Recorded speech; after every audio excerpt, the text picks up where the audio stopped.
I'm laughing as a like defense. Yeah, Like, I know. It's so cute. I know, baby. I know. Take your time. I don't think I can do this. Welcome to episode 1 of the Peetes After Dark. I am your host, Darrel Pete. And I'm your other host, Jennifer Pete. Yes. The beautiful Jennifer Pete. And some of you guys may know us from our social medias, our reels, our TikToks, our funny content, Yeah. our relationship advice, real, REAL, Come on now. relationship Come advice. on now. And yeah, you guys have grown to see the finished product Yes. of our almost 17 years together. A lot of couples will say, a lot of long-lasting couples will say, relationships take work. They take work. They take work. Yes. And it's like, what is the work? Yes. You know what I mean? Like, Yeah. what is the work? Yes. So in this season, we want to really break it down and really give an inside look on like what a relationship looks like being together for 17 years, different chapters. Yes. Yes. Different chapters, just our testimony and just getting to know us on a deeper level and know what we put into and what we went through as kids, 17, 18, to get to this point in our life. And I can't wait. I just can't wait to go through this journey again. Yeah, we're going to get into some conversations. Yeah, relive some moments. Yeah. You know? I want to take a second to be transparent and be honest. And you already know this, but just the feeling of like opening up and talking, like I just want to be really transparent because I can act like I'm really confident right now and I'm talking and I'm in front of the camera, but like my heart is beating really fast and I'm good. You good, baby. You good. Just let it out. Somebody need to hear it. Yeah. You know, somebody need to hear it. I just want to be really honest about like how I'm feeling right now. Yeah. Because that alone makes me feel a little better. You know what I'm saying? Because I don't feel like I'm putting on like a front. Like, okay, so let's get into it. It's like, okay, give me a second. give me a minute. Give me a second. You know? So now that I've let it out, oops, sorry y'all, the mics are new. We're getting used to it. What we're about to talk about is really, really real. This content is rated M. Yes. For mature. For mature. Please put the kids to bed. Yes. So on this episode, we just go take a deep dive into how I grew up, how she grew up, how that kind of affected, you know what I'm saying, our behaviors and our situations. And going all the way up until we met each other in high school. Yeah, because again, you're just seeing the finished product here. Right. But to really understand like the work that we really put in, you got to hear the groundwork. You got to hear where it started, where we started from. Me 17, you 18. You want me to start or you want to go? How about you start? You want me to start? Yeah. So where does your story start? My story started on the south side of St. Louis. I was born in Laclede Town. My mama was 15 when she had her first child, me and my brother. First set of twins. Well, I was about to say children. First set of children. She had twins. She had twins at 15. And which is crazy within itself, like when you sit back and think about that, you know, like what a 15-year-old girl really had to do. Like her childhood is over. You know what I'm saying? Like she really had to grow up on a whim. You know, like just she going day by day learning how to be a mother at 15. But so yeah, that's where my story started. South side of St. Louis, Laclede Town. Bounced around the south side. I ain't really got too much memory like up until like 9, 10 years old. But I do remember like, you know, in and out of cribs, you know, in and out of different schools. I think about 4 or 5 different schools. How many siblings do you have? I have 3 brothers, 2 sisters. So it was 6 of us in the house. 6. 6. It was 6 of us in the crib, which was that's a story within itself. Yeah. But yeah, man, like just growing up, you know, like my mom being a single mother, just doing what she had to do, use the resources around her. So that's friends, family. We in and out of different cribs, you know, in and out of different schools or whatever. But she making it work, you know. And then I moved to Jennings, my 4th grade year. This is when I really like start remembering a lot of things. My father, he wasn't there. He wasn't in my life. You know, Yeah. she was a single mother, young too, you know, so. Was he ever like, do you have memories? Like Yeah. any memories? Yeah, I mean, like he dibbled and dabbled, you know what I'm saying? Like when I was younger, he was around more when I was younger, like up until like I was like 7, 8, I want to say. He was around, and then like throughout just my adolescence and my adult years, I probably seen him as many times as I can count on my fingers, you know. So he wasn't active. He wasn't super active. But So your mom was raising all 6 of y'all. all 6 of us. Now my younger sister, her father, you know, because we do got different fathers, but my younger sister, her father, he was around, but I wouldn't say he was a consistent like father figure, you know what I'm saying? So I didn't have that consistent father figure, but for the most part, my mama was raising us, raising all 6 of us, man. And oh Lord, bro, I can you can only imagine like just what a young woman had to go through and what that in turn what we had to go through. Yeah. You know, like me being the oldest, just having to like. You are the oldest. You Yeah. were born first. I was born People first. always ask you that. Like, who was Yeah. born first? I hear people was ask born- you that all the time. I was born first by 8 minutes. I'm oldest by 8 minutes. But being the oldest is like you don't have any like guidance, especially if your father isn't there as the oldest boy, you know. So Yeah. you know, that's when I turned to the streets as far as like inspiration, guidance, you know, just looking at what the OGs did, the older guys did on the block, you know. And that became my inspiration, that became my way of life, you know what I'm saying? Just having like just yearning for that, you know, that attention or yearning for just that guidance. An adult male? Yes, yes. You're just yearning for that guidance, you know what I'm saying? Somebody take me under their wing, show me something, you know, What instead age of would you having say to figure this out. was that you kind of started going that way? Around 13, 14, probably my sophomore. I was just gonna ask, like, year. how was teenage Darrel? Ah man, teenage Darrel was a wild boy, man. He was a wild boy, just like just outside. You know what I'm saying? He was just outside. He was real like cautious, like real alert. Was he a ladies' man? No, he was definitely outside.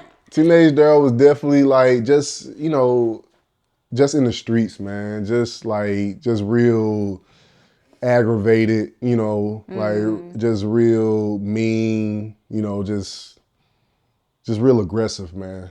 That's how I was growing up, and it was all because, you know, like I said, I didn't have that guidance, you know what I'm saying, and everything around me just didn't make sense. Like why I didn't have this, why I wasn't over here, you know what I'm saying, just growing up in the situation, in the environments that I grew up in, it was real like gritty, you know what I'm saying? So you had to be that aggressive, you know what I'm saying, in order to just go to your day by day, you know what I'm saying? So real angry, just lashed out a lot. Lashed out a lot on anybody who said something wrong, anybody I feel like disrespect me any type of way, even if you didn't, just in case you trying to get me, I got you. That's what I was on all my teenage years, is just in case, you know what I'm saying, or just to let you know, you feel me? So very guarded. Very guarded. Yeah. Didn't really open up to a lot of people, you know what I'm saying? Didn't feel like nobody really heard you.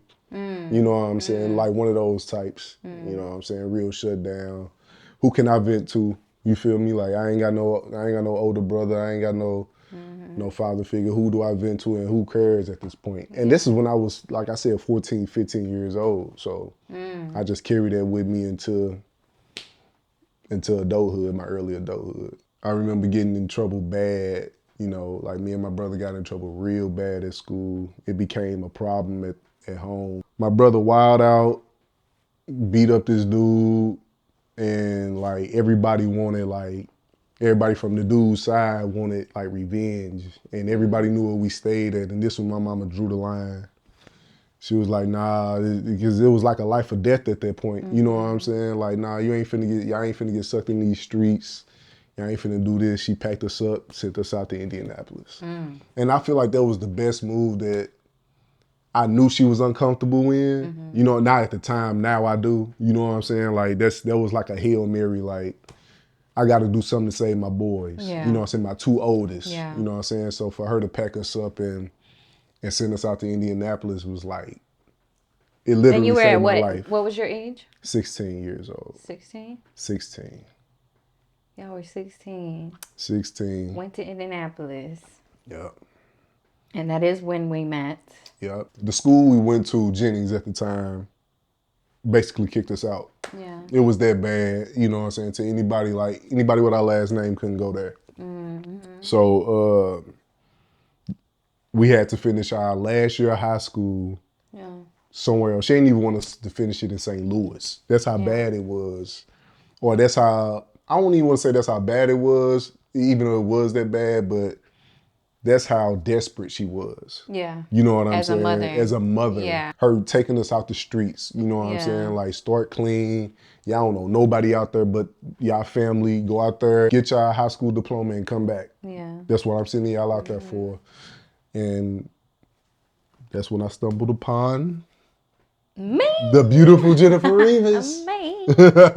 Now looking back on it, it's a lot of things that I carried into our relationship that, you know, like the nonchalantness, the shutdown, the guarded, bringing that into a relationship. Obviously, I didn't meet that part. I didn't meet like the guardy yet. I met the goofy, you know. Because I only had like girl. one serious relationship outside of you. So like going into that relationship, I was the same person, you know what I'm saying? Like, oh, I know what I did in this last relationship. Let's just take it to this one. Did you have a perspective on like relationships or marriage? Like, nah, not really. I had one, my grandfather, you know what I'm saying? Like he was, his marriage I looked up to, but outside of that, it wasn't that much, you know, like, cause I seen some that sparked up and died, like nothing to really like model after, you feel me? Like, so nah, I didn't really have like no real perspective on what a good relationship looked like. Yeah. Or what went into a good relationship. You get what I'm saying? Because it wasn't around me. It wasn't instilled into me. You know what I'm saying? It was, all I knew was the streets and protect myself and be guarded and get them before they get you. Yeah, so yeah, that's the Darrel you got, unfortunately. You know what I'm saying? I was goofy. Not unfortunately, I met a cool girl. I mean, I feel like I learned that afterwards, you know. But I feel like I had a good personality. A good heart or a good personality is always a good heart. But people go through shit. Yeah, I feel like I was a good person. You know what I'm saying? My environment just had me moving a certain way that I was, you know, that I became.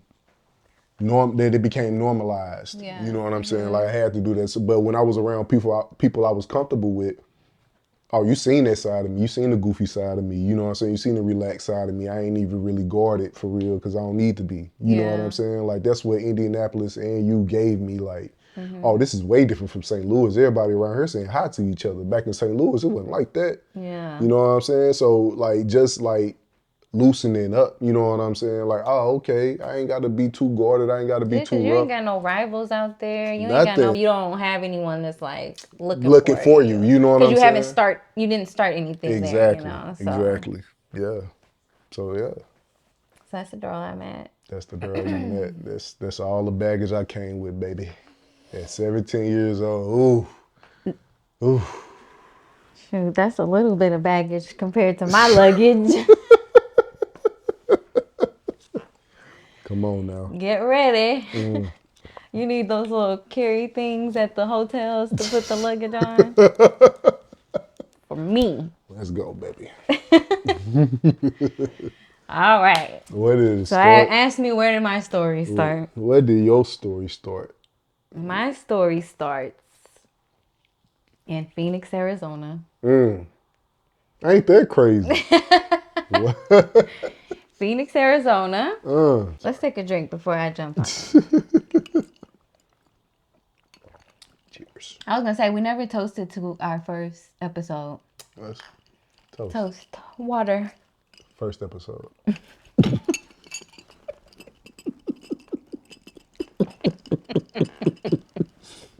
You gonna make the joke, bro? Me too.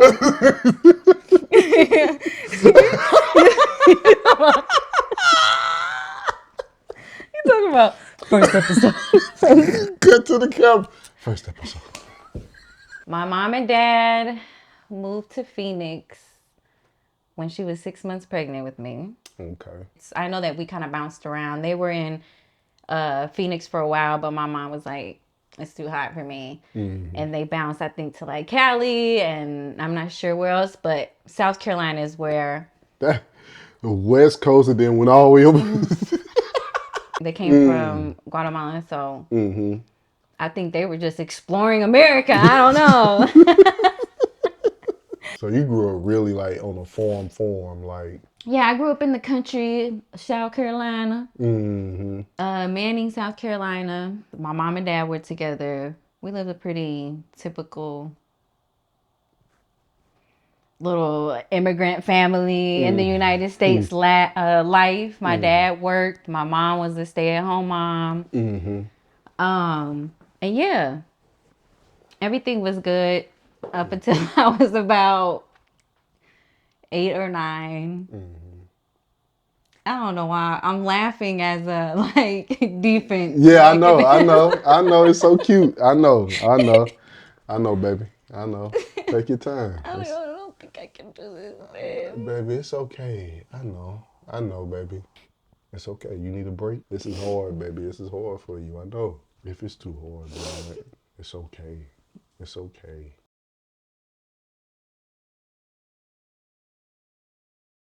Do what you feel like you need to do. You know what I'm saying? Like go with what it feels right. You know what I'm saying? That's what you need right now. What feels right. What's gonna make you feel comfortable right now. You know what I'm saying? Is that pushing through this, or is that giving yourself a break, stepping away for a second? I want to do it. Yeah. And I want you to do it. Yeah. I just want you to do it when you comfortable. You know what I'm saying? Yeah. Like, or when you are willing to like fight through the uncomfortableness. Yeah. Because you know what's after that. You know what I'm saying? And I think it's okay to show this part of the process of trying to open up, because even from the beginning, I was saying like, I have a lot of, you know what I'm saying? Like, I don't feel really comfortable, but like, I'm really pushing through this. Yeah. For Like sure. I told you, I just don't know like why it's so hard, I would love for us to come back tomorrow and not scrape none of that. Scrape none of that. Reconvene, come back, and I can finish, my story, and then we can share our combined how it ended up together. Yeah. I'm good with go that. from there. All right, I'm good with that. I'm good with that. You. For sure. You look like you wanted to cry when you were looking at me. I did. I felt it. You know. I know you,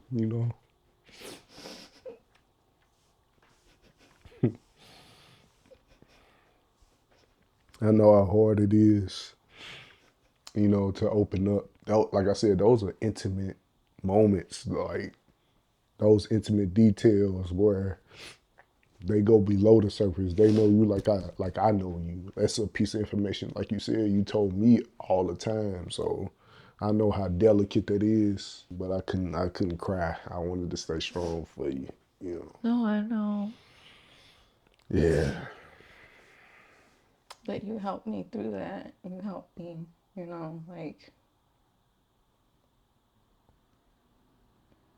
You just get it. Yeah. I know.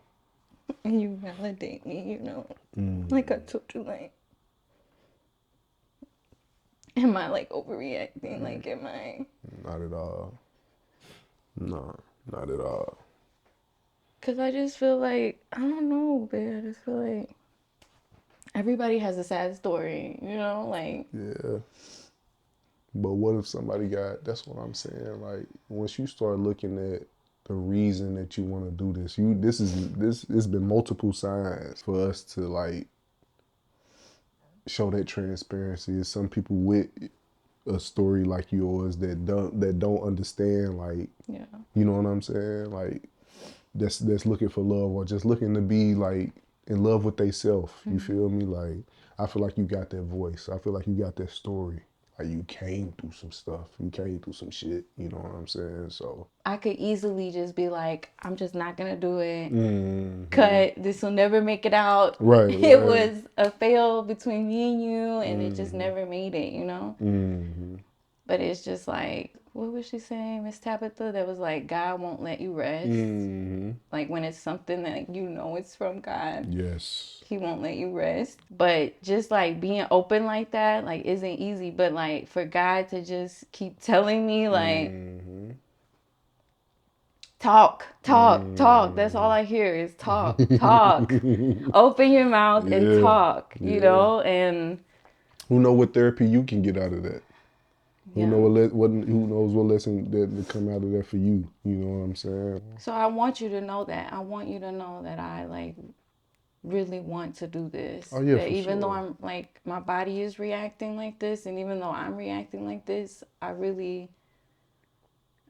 just as excited to do it. You know what I'm saying? I'm just as excited about this season and everything. It's just I did not expect that. I know. I ain't expecting either, but I'm sorry I put you through that. It's okay, baby. Stop apologizing. I promise it's okay. What was I saying last night? Oh, we were a typical family. Yeah. How So I many brothers and have, sisters you got? yeah. So I have two younger sisters, and I have an older brother. Okay. But I feel like the oldest sister, the I was about oldest to say, sibling. I was about to say. My dad worked, and my mom was a stay-at-home mom, taking care of us. Okay. Pretty regular upbringing. I was a daddy's girl, all of that. Do you know like how old you were, like around how old you was in South Carolina? Definitely like all my young years. So like I have pictures probably from like 5 or 6 and on, because I know they were in Phoenix for like until I was about 3 years old. Okay. So about like 3 to like 5 I don't really remember, and then from then on, you know, Okay. I remember my memories there of us going to Myrtle Beach and all that. But Myrtle Beach fire. yes, I'm taking you on now to our, you know, Yeah. little own tradition. Everything was pretty regular up until I was about 8 or 9, and my dad got locked up. I won't go into details about that because that's his story, but he made a mistake that, you know, he had to go to jail for a long time. It was really life-changing. Okay. Let me just say like that. It was very life-changing. For me, for my family, for my mom. My mom became, she was a stay-at-home mom, like I said, a woman that didn't speak much English because she was still, you know, new here. So you say you was like 9? Yeah, I was like 8 or 9. My mom had how many kids? 4 kids now, responsible for 4 kids now, one being a newborn. So I really like started taking on like responsibility from then on. You know what I'm saying? Now looking back. Yeah. But yeah, so from there, really, my life just like completely changed. Like I've said this before, I feel like I've lived like 3 lives in one life. Because I went from that, having a family, to everything dramatically, literally changing in one day, in a span of literally one day. We woke up and it was one way, and I went to sleep and it was another way. You know what I mean? Wow, that's crazy. Yeah, and you know, of course, my mom had to like figure out also in one day her life changed. These are things that I've been able to look back on. Yeah. I stayed in contact with my dad, but I was young, so I only had so much control over that. How you stay in contact with him? Like what? Just writing. Oh, okay. Letters and just stayed in contact. But as time went on, again, I was young and my mom was moving on. She ended up getting remarried. Okay. And you're cracking me up saying okay, like I don't know this. I appreciate it. This is helping me. We've gotten way further than. Do you know like an instant? Did you see like an instant change where like things like more like? It was just really chaotic afterwards because it was just a lot going on around what happened. It was just a lot. It was a lot for like a month after. That's all I really remember. It's just a lot going on and me like understanding it, but not really. Even when my dad got locked up, I understood that he was going to jail for a long time, but at the same time, it didn't register because I was a kid. You know what I mean? Right. I really didn't register that I would be like so old when he would get out, and so I was still like very much innocent and, young, a young girl. But yeah, we kept in contact, but like I said, as time went on, life goes on. My mom moved on, and we ended up moving from South Carolina to North Carolina. Kind of bouncing back and forth. That is when I started like really bouncing around and really remembering bouncing around, going from South Carolina where I had friends and family and a community really. It was really a community. To going to North Carolina, not knowing anyone, and moving back to South Carolina. And obviously I don't really know the details of that as far as like why. And how far in between is North and South Carolina? It sounds like to me, not knowing. Like right up the like for us, it was like a 4-hour, 5-hour drive from where we lived to So moved there, then moved back to South Carolina, then moved back to North Carolina. So that was very like, again, confusing. I never felt like I really like belonged from then on because I was just bouncing around. So any like friends I had, I didn't have like the permanent childhood friend that I used to have. I did have that. So when you moved back, you still ain't had the friends like when you bounced back and forth? When I moved back, it was like everything was different. It wasn't even like the same, and it was within a span of like a year. Yeah. But by the next school grade, it was like everything was changed. Different. Everything was different. And not only that, when we moved back to South Carolina, it was to another area. So it wasn't back to what I was used to. We ended up moving to Indiana. Indiana? And at the time, my mom kept saying India. She's like, we're moving to India. And I'm a kid. I was probably at this age about 10th grade. So maybe. 15, 16. I mean, not 10th grade. I was probably like 10 years old. Because when I moved there, I was going into 5th grade. Okay. So my mom kept saying, we're moving to India. And I was like, you got to go over water to India and we're driving. No, and we drove hours from North Carolina to the Midwest. You know what I'm saying? That's crazy, dude. So the whole time I'm like, how are we going to get to India? But anyways. But we ended up moving to Indiana. That was my first time living in a city with like apartments. So you moving to Indiana at 10 years old? It was like 10. Isn't that like 5th grade?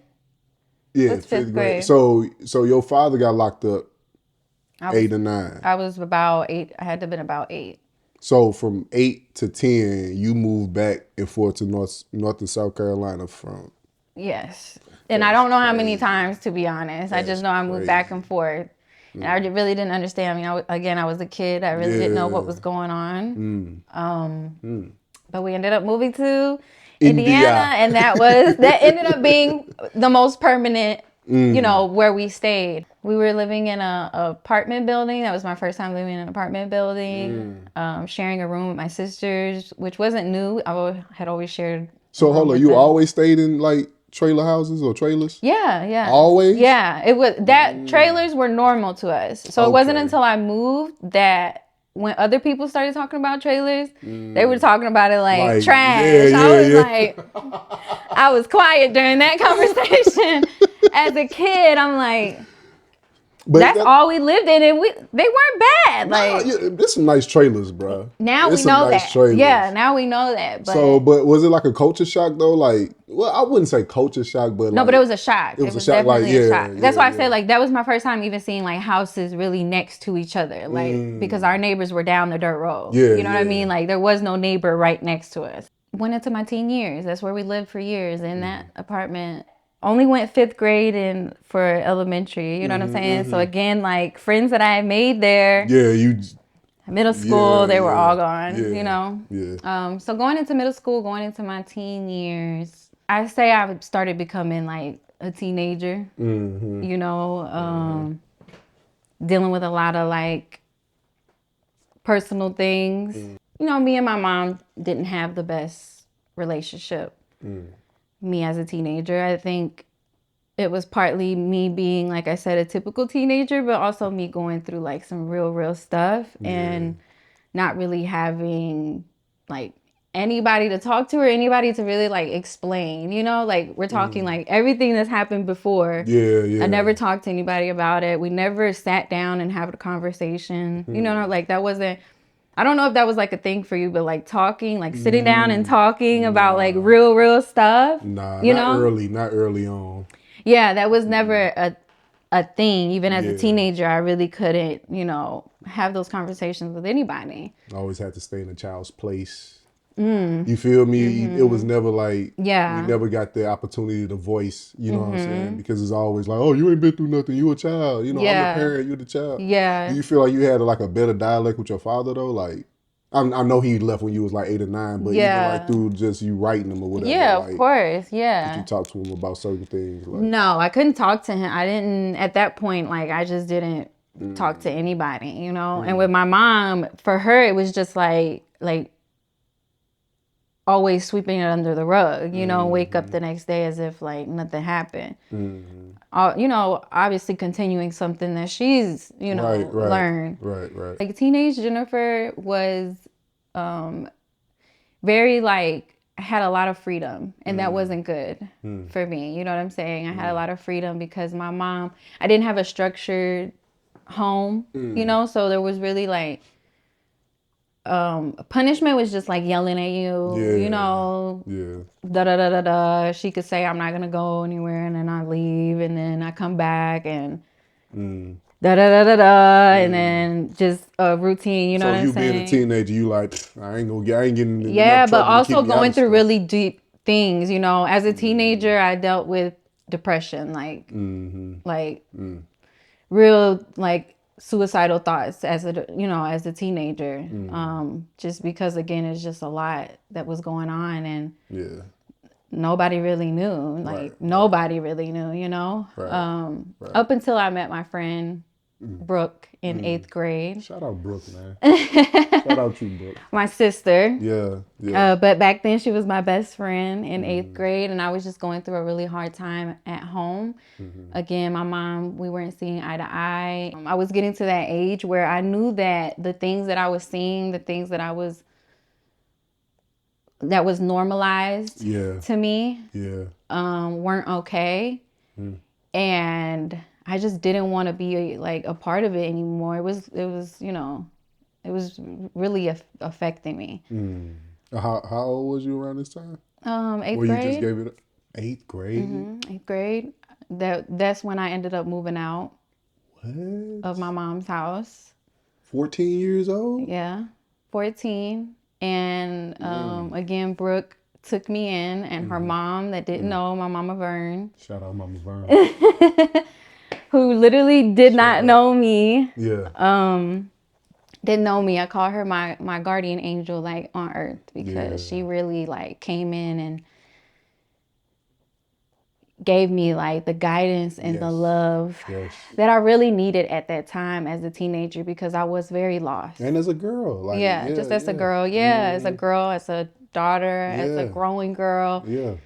And like I said, just as a lost girl, I was just really lost, and I really could have went any route, you know, that because I could have went straight and narrow, or I could go this way, or I could go that way. Like the decision was up to me. You get what I'm saying? And that's dangerous, you know? And me and my mom, you know, we were still in contact and things like that. But like our relationship, it was just what it was, you know, it still wasn't the best.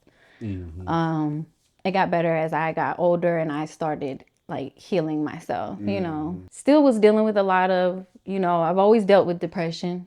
I always dealt with anxiety, even though I didn't have names for it then, you know what I'm saying? But I always had those feelings. Yeah. You know what triggered those thoughts? Like, was it like certain things like being depressed and stuff? Yeah, like anything that, like, was it anything that was going on in like the crib, or like was it a victim of like comparing to, you get what I'm saying? Yeah, no, it was just my situation. I was dealing with a lot of issues. Yeah. Losing my dad. Yeah. Not having, again, really a parent to like just really guide me and love me and make me feel protected. You know, I never really felt safe. As a teenager, I've looked out for myself for a very long time now, you know. Yeah. And it took me a while to get out of that, but we'll get into that, you know. But I really felt like I've been out in this world since young, even though, like I said, God has blessed me with people that just have come in and kept me safe. That's one thing that, you know, God has done for me, that looking back, I could see like, wow, you've just always protected me, even when I was in the worst situations, when I was in the most unsafe situations. Looking back, I'm just like, I don't know how, you know, except God. So I think what made me even more depressed was just masking everything. Having to go to school and nobody knows what's going on, you know, and I'm a cheerleader. I'm involved. I was involved in things. At 18, I ended up moving out on my own. 18? At 18. Because I was feeling myself. I was 18 and my mama Vern was like, my rules are my rules. You know, like I said, she didn't play. She really gave me discipline.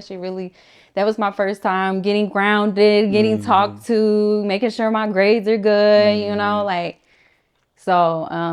Ain't no boys though? Ain't no boys? You ain't had no relationship? No. Oh yeah, I forget. I know you. You forget it was something before me, huh? I was. Now that you bring it up, in the midst of this, also in 8th grade, I was also in a relationship that I say was 4 years, but really it was like 1 year. Yeah. 3 years of me just being. So yeah, I mean, yeah. Trying to find love in the wrong places at that time as well.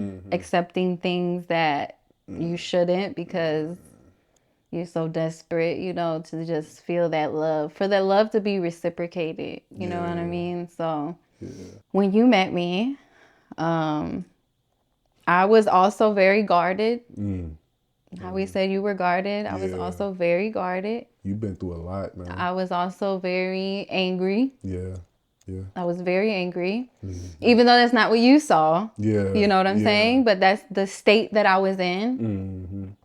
I didn't trust men at all. I had a 100% negative like perspective on men. In my mind, there were no good men, like none.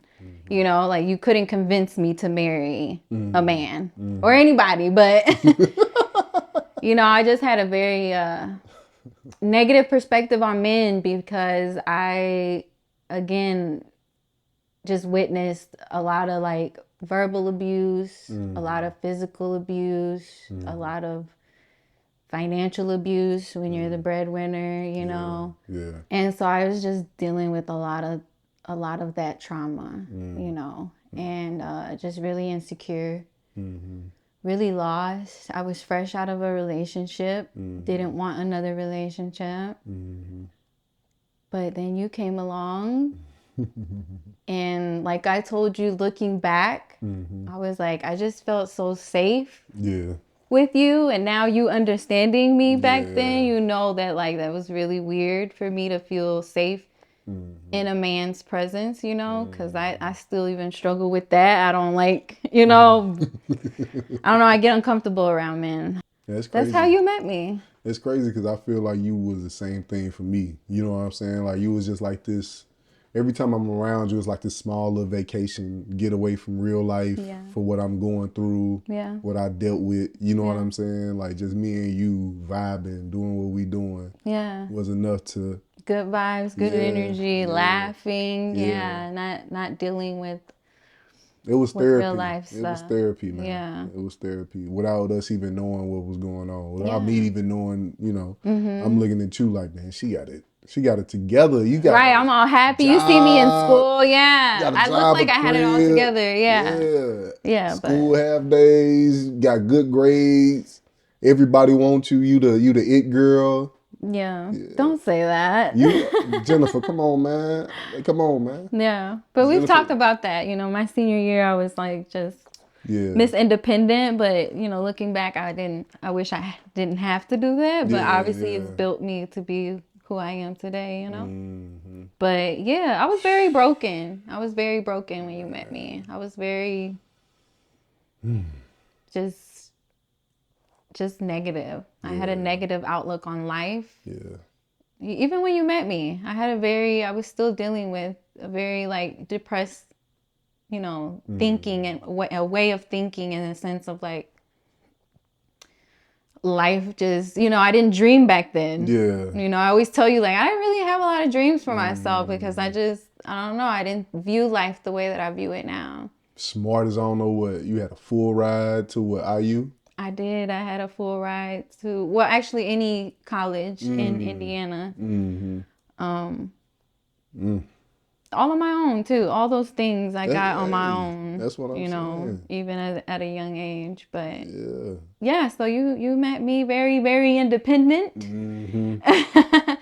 But again, just trust issues. That's why I said like I could go on and on and on and on. But that's crazy. I remember when you remember when we was on the couch and you just cried in my arms and you was like, whoever end up with you is the luckiest girl in the world. Don't say that right now. The luckiest girl alive. I did. We had a moment where we were clicking. We were going beyond friends now.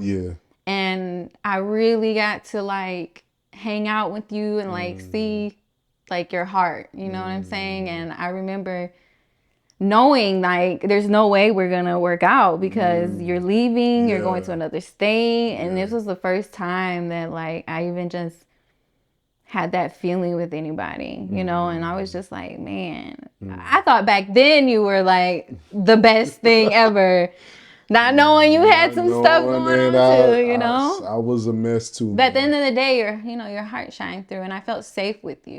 Again, that was my biggest thing was I felt safe with you. So I remember like, oh my God, why can't this be my man? God, why can't this be my man? Yeah. Man, just imagining us at 17 to 18, like I'm hearing your story, bro, and just like seeing little Jennifer, you know what I'm saying, going through what she had to go through in order to get just to that point where we met each other. And how did our stories end up in Indiana? Oh my Lord. I was nowhere near Indiana. No. You weren't there. I only had like 3 family members. Yeah.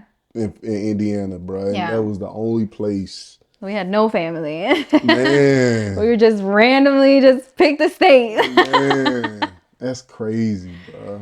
So, I always think it's just one of those things where as time has gone on, you definitely question like, dang, has God been writing our story? Man, come on now. Even before then. Come on, you know what I mean? Even me as a teenager going through things, it's like you just wait and see like, you know, what I'm about to bring into your life. And it's up to you if you're going to mess it up.